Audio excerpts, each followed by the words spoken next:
Bonjour à tous et à toutes, j'espère que vous allez bien. Aujourd'hui nous allons parler de l'Eldorado.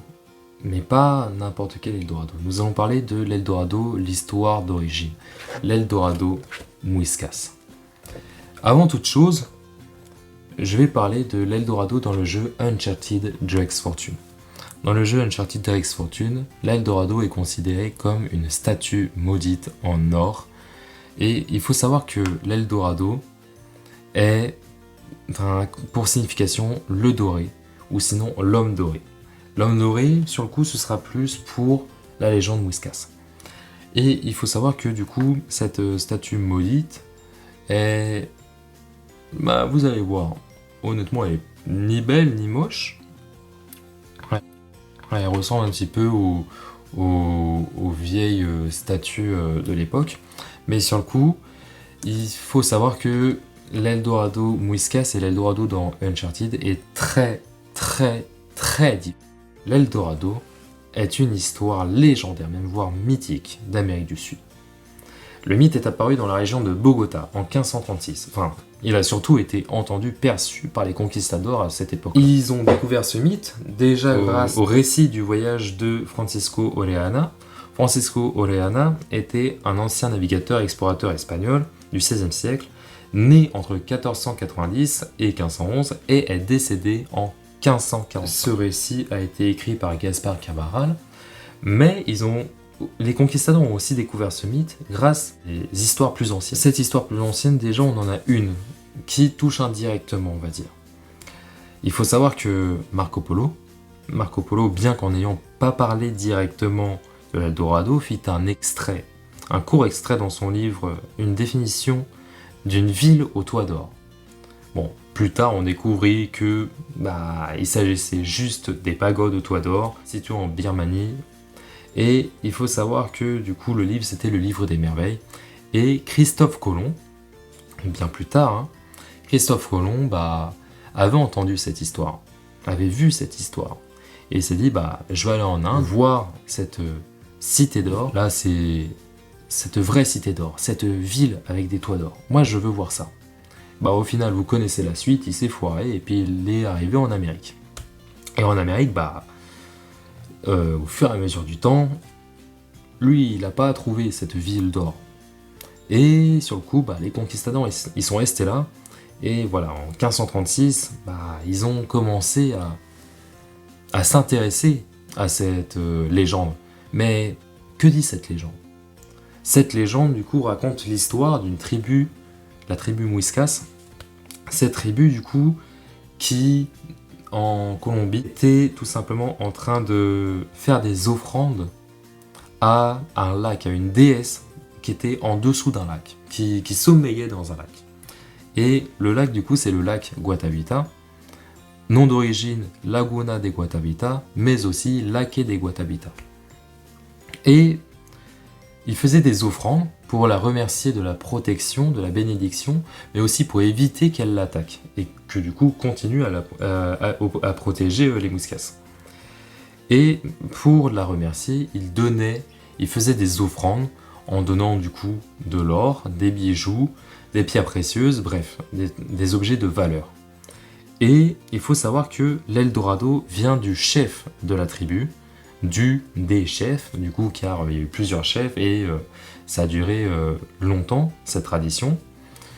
Et il faut savoir que le chef, du coup, se recouvrait de poudre d'or et allait se baigner au milieu du lac. Et là, je vous mets une petite image, du coup, vous avez une petite image lorsque je vous conte cette légende. On a une sipa offrant des trésors à la déesse Guatavita. Donc c'est la tradition Muiscas qui est devenue du coup cette source de légende. Cette image, c'est tout simplement le radeau Muiscas. Ce radeau est au musée de l'or à Bogota en Colombie. Et il faut savoir que du coup, en recherche, en 1537, Gonzalo Jiménez de Quesada trouve le lac de Guatavita et c'est que 8 ans plus tard, en 1545, son frère Hernán Pérez de Quesada et Lázaro Fonte entamèrent des recherches de pré-archéologie subaquatique Pourquoi je dis pré-archéologie subaquatique? Car ils font un drainage du lac pendant 3 mois et retirent 3 mètres de profondeur d'eau en utilisant une chaîne de seau. Grâce à ce travail, une petite quantité d'or a été récupérée, d'une valeur de 3000 à 4000 pesos, soit environ 100 000 dollars américains. Donc, une petite quantité d'or d'une valeur de 3000 à 4000 pesos, soit environ 100 000 dollars américains. Pour l'instant, c'est juste énorme. Mais c'est pas le plus gros. Plus tard, un entrepreneur d'affaires à Bogota, Antonio de Sepúlveda, draine 20 mètres d'eau en créant une extension du lac et il parvint à découvrir un total de 12 000 pesos, soit environ 400 000 dollars américains, bien évidemment.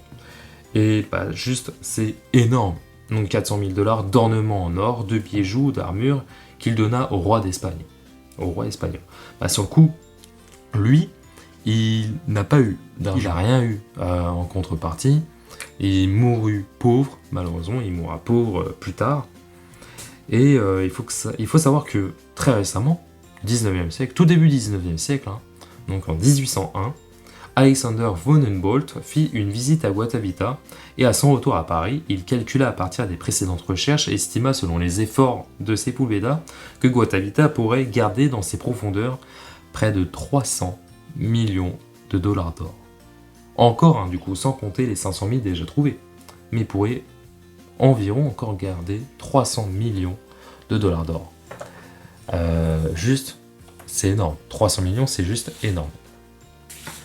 Et il faut savoir qu'en 1898, une société, du coup, Contractors Industries de Londres, rachète la société d'exploitation du lac.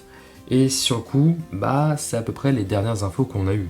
Jusqu'en 1965, où le gouvernement colombien a désigné le lac comme zone protégée. Les opérations de sauvetage privées, y compris tentatives de drainage, sont maintenant illégales. Ce lieu créa l'un des plus grands mythes, ou l'une des plus grandes légendes, ressourçant énormément de richesses. Et honnêtement, c'est juste impressionnant, vous voyez, car sur le coup, c'est une petite histoire qui, en fin de compte, pourrait s'avérer vraie. C'est une légende comme...